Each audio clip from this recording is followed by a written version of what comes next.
Sir అందరికీ నమస్కారం అండి.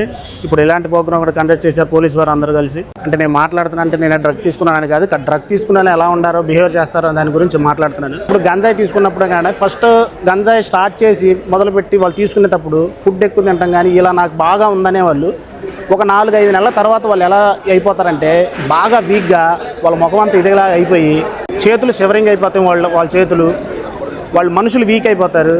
వాళ్ళ ఫ్యామిలీ పరంగాని ఏదైనా సరే వాళ్ళ నాన్నని వాళ్ళ అమ్మని ఎదిరించి మాట్లాడటం. అంటే మాతో కలిసి పనిచేసే కుర్రోళ్ళని చూశాను, వాళ్ళు అలా మాట్లాడేటోళ్ళు. అరే ఎందుకురా ఇట్లా చేస్తాను అన్నా కానీ వినేవాళ్ళు కాదు. ఎందుకంటే వాళ్ళ బ్రెయిన్లో సాయంత్రానికి అది ఉండాలి, అది పడాలి. ఈ కుర్రోళ్ళందరూ మమ్మల్ని ఇట్లా వెళ్తుంటే ఆపి రండ్రా ఇక్కడికి పిలిచి మమ్మల్ని కూర్చోబెట్టి ఒక గంట సేపు సార్ వాళ్ళందరూ పెద్ద సార్లు వచ్చి మాట్లాడి ఈరోజు మాకు ఇలా అవగాహన కల్పిస్తున్నారంటే చాలా గొప్ప విషయం. ప్రభుత్వాలు కానీ పెద్ద పోలీసులు కానీ అందరూ వచ్చి చాలా బాగా చెప్పారు. సో ఇదేంటంటే నన్ను ఎవరు ప్రిపేర్ చేసి చెప్పించింది కాదు, నాలో కలిగి నేను సడన్గా వచ్చిన ఇట్లా మాట్లాడదామని మాట్లాడి నాకు అనిపించింది మాట్లాడుతున్నాను.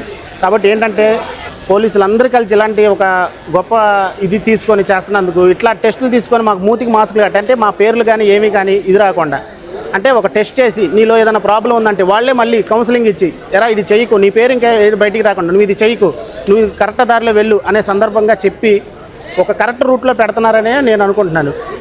ఈ ప్రోగ్రాం అనేది చాలా గొప్ప ప్రోగ్రాం. ఇలాంటిది పెట్టుకొని దేశంలో ఎక్కడా లేని విధంగా ఇక్కడ ఇలాంటి సందర్భం ఇక్కడ పెట్టుకొని మన ఆంధ్రప్రదేశ్లో ఒక్కసాటే ఉందంటే మన గొప్ప విషయమే. ఆల్రెడీ మనం అన్నిటి విధంగా ముందుకెళ్తున్నాం. వీటిలో కూడా ఆరోగ్యం పరంగా కూడా ఈ చంద్రబాబు నాయుడు గారు సారు ఒక చొరవ తీసుకొని ఇలాంటి కండక్ట్ చేసి కుర్రోళ్ళ జీవితాలు ప్రజల జీవితాలంతా కాపాడుతున్నాను. చాలా ధన్యవాదాలండి.